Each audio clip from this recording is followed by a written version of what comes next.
धर्मांतरण के रैकेट चलाने वाले जमालुद्दीन और छांगुर बाबा की आज लखनऊ कोर्ट में छांगुर और उसके करीबी नवीन की रिमांड पर सुनवाई होनी है। सुनवाई से पहले लखनऊ कोर्ट में ईडी ने अर्जी दी है जिसमें 10 दिन की कस्टडी मांगी गई है। आज ईडी की अर्जी पर सुनवाई होगी। ईडी की केस में मनी लॉन्ड्रिंग की जांच कर रही है और ईडी छांगुर और नवीन को रिमांड पर लेकर उनके बैंक खातों में आए करोड़ों रुपए के बारे में पूछताछ करने की तैयारी में है। साथ ही ये भी जांच करेगी कि बलरामपुर, पुणे, मुंबई जैसे शहरों में खरीदी गई संपत्तियों के लिए पैसा कहां से आया।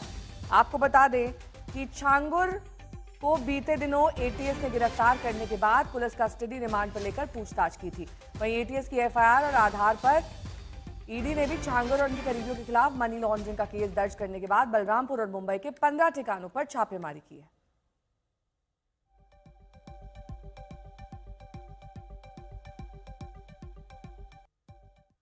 तो छांगुर की मंडली ने धन परिवर्तन कराने के नाम पर विदेश फंडिंग से 100 करोड़ से ज्यादा का साम्राज्य स्थापित किया। छांगुर ने धन परिवर्तन का धंधा करके अकूत दौलत कमाई और फिर उनको प्रॉपर्टी में इन्वेस्ट करना शुरू कर दिया। उत्तर प्रदेश से महाराष्ट्र तक सैकड़ों प्रॉपर्टीज खरीदी। आज तक को एक्सक्लूसिव जानकारी मिली है कि ईडी छांगुर की करीब 75 करोड़ की संपत्तियां जब्त करने जा रही है। साथ ही आज तक को कुछ ऐसे दस्तावेज भी मिले हैं जिसमें छांगुर बाबा के पास विदेशी फंडिंग से लगभग 65 करोड़ रुपए से ज्यादा के लेखा जोखा है। तो आइए देखते हैं ईडी कैसे छांगुर और उसके साम्राज्य का पूरा हिसाब किताब करने जा रही है। आशीष श्रीवास्तव मेरे सहयोगी जुड़ रहे हैं तमाम जानकारी के साथ। आशीष, देखिए पूरी की पूरी चेन है। विदेशों से पैसा आ रहा था, धर्मांतरण में इस्तेमाल हो रहा था, उसके बाद जो कमाई हो रही थी उसको इन्वेस्ट भी किया जा रहा था। ये एक लंबा चौड़ा फैला साम्राज्य है जिसमें काफी वक्त लग सकता है ईडी को जांच के लिए।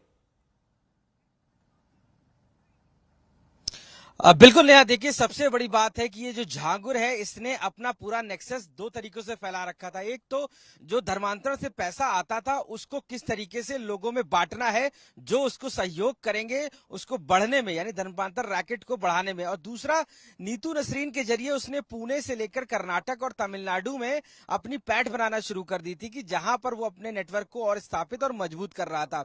अब एटीएस ने जब इसको लिया था रिमांड पर, तब उस दौरान इस छानबीन में साफ हुआ था कि कहीं ना कहीं इसने जो सारी ये संपत्तियों का ब्यौरा है वो और इसके साथ साथ जितने लोगों को नेटवर्क में जोड़ा हुआ था।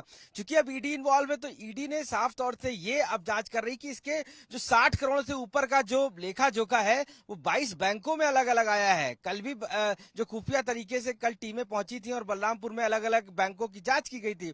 तो ये इतने सारे बैंकों का प्रयोग, यानी कि आप एक या दो बैंक का प्रयोग कर सकते हैं, लेकिन 22 बैंक के अलग अलग लोगों का खातेदारी, यानी उनको पैसा ट्रांसफर करना, तो ये छांगुर का पूरा नेक्सस चल रहा था। और अब ईडी जब रिमांड लेगी तब इस दौरान इस सारी बातों का खुलासा एक एक करके करेगी कि किस तरीके से उसने अपने सहयोगों की मदद की प्रॉपर्टी खरीदने में। क्योंकि एक व्यक्ति प्रॉपर्टी नहीं खरीद सकता है, छांगुर अपने नाम पर इतनी सारी, उसको टैक्स दिखाना होगा, बहुत सारी चीजें थी, इसलिए वो अपने सहयोगियों को, यहां तक उन लोगों को तो अप्रोच जो उससे अप्रोच करते थे उनके नाम पर भी वो संपत्तियां खरीदता था। तो ये बड़ा मामला है। शुक्रिया आशीष, तमाम जानकारी के लिए। आपका